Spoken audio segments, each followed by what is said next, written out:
যদি জামাতের কাজ করতে চান, আপনি প্রকাশ্য ঘোষণা দেন, আপনি তার কাজ করেন, কোনো সমস্যা নেই। আমরা প্রত্যক্ষ শত্রুকে সম্মান করি, কিন্তু প্রশ্ন হচ্ছে এইটা কি ঘেরাটোপ চলতেছে, মানে এখন কি ভোটারও গুপ্ত? নানা অনিয়ম আর অসঙ্গতির কথা তুলে ধরে সদ্য শেষ হওয়া ডাকসু নির্বাচনকে অগণতান্ত্রিক, অনিয়মে পূর্ণ ও প্রশ্নবিদ্ধ হিসেবে আখ্যা দিয়েছেন বাংলাদেশ ছাত্র ইউনিয়নের একাংশ। সংবাদ সম্মেলনে ছাত্র ইউনিয়নের এই নেতা বলেন, বিশ্ববিদ্যালয়ের ব্যর্থ প্রশাসন ডাকসু নির্বাচনকে প্রশ্নবিদ্ধ করেছে। মেঘ মোল্লার অভিযোগ করেন, টিএসসি সহ বিভিন্ন কেন্দ্রে ভোটার উপস্থিতি ছাড়াই ভোটার তালিকায় স্বাক্ষর দেওয়া এবং নির্দিষ্ট প্যানেলের পক্ষে ব্যালট সরবরাহ করেছে বিশ্ববিদ্যালয় প্রশাসন।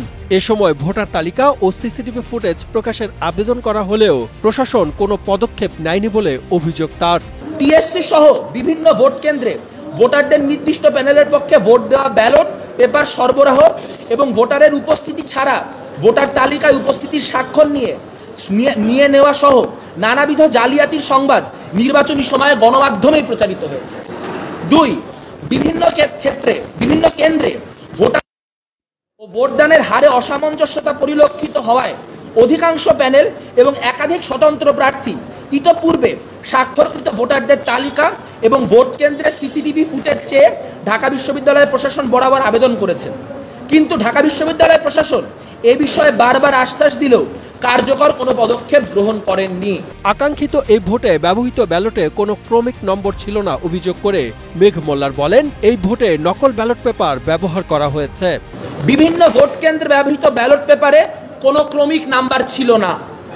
এছাড়াও ছাপানো ব্যালটের সংখ্যা, কেন্দ্রসমূহে সরবরাহকৃত ব্যালটের পেপারের সংখ্যা এবং ভোট গ্রহণ শেষে ফেরতকৃত ব্যালট পেপারের সংখ্যা কোথাও প্রকাশ করা হয়নি। বান্ডেল থাকলে প্রতি সেনমানিতে টাকা বাঁচবে। বিকাশ সেনমানি বান্ডেল কিনে জিতুন প্রতি লেনদেনে।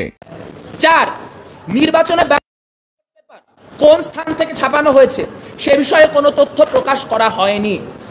অনিরাপদ ছাপাখানা থেকে ফাঁস হওয়া নকল ব্যালটের মাধ্যমে ভোট কারচুপির অভিযোগ ইতিমধ্যেই এসেছে। সম্প্রতি নীলক্ষেতে একটি ছাপাখানায় বিপুল সংখ্যক অরক্ষিত ব্যালট পেপার উদ্ধার হলেও প্রশাসনের তদারকি ছিল না বলে অভিযোগের তীর ছোড়েন তিনি এবং ওএমআর মেশিনে কারচুপির কথাও তুলে ধরেন ছাত্র ইউনিয়নের এই নেতা। 7 সেপ্টেম্বর 2025 তারিখে নীলক্ষেতের গাউসুল আজম মার্কেট নির্বাচনে বিপুল সংখ্যক ব্যালট অরক্ষিত অবস্থায় পাওয়া যায়, যেখানে ঢাকা বিশ্ববিদ্যালয় প্রশাসনের কোনো নজরদারি ছিল না বলে নিশ্চিত হওয়া গেছে। ওএমআর ম্যানিপুলেশনের অভিযোগ এসেছে। একটি কেন্দ্রে পোলিং এজেন্ট কর্তৃক ধারণকৃত ভিডিওতে দেখা গেছে ওএমআর মেশিনের নিচে দেওয়া ব্যালট পেপারে যেই প্রার্থীকে ভোট দেওয়া হয়েছে, সফটওয়্যারে সেই ভোটটি অন্য প্রার্থীকে দেওয়া হয়েছে। যারা নির্বাচনে দায়িত্ব পালন করেছেন তাদের কোন প্রক্রিয়ার মাধ্যমে বাছাই করা হয়েছে তা নিয়েও প্রশ্ন তোলেন মেঘ মোল্লার। কোন প্রক্রিয়ার মাধ্যমে এজেন্টদের বাছাই করা হয়েছে তা প্রকাশ করা হয়নি। 9, ভোটারদের আঙুলে অমতের একাধিক অভিযোগ এসেছে। উল্লেখ্য, ডাকসুতে নির্বাচিত একজন সদস্য এই অভিযোগের বিষয়টি নির্বাচনের দিনই মিডিয়াতে বললেও এই বিষয়ে প্রশাসন কোনো বক্তব্য দেয়নি।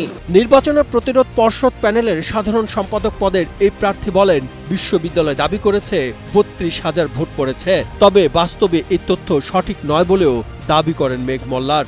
পরশুদিন বা তার আগের দিন বেশ কয়েকটি প্যানেলের প্রার্থী তারা ভিসির সঙ্গে দেখা করতে গিয়েছে।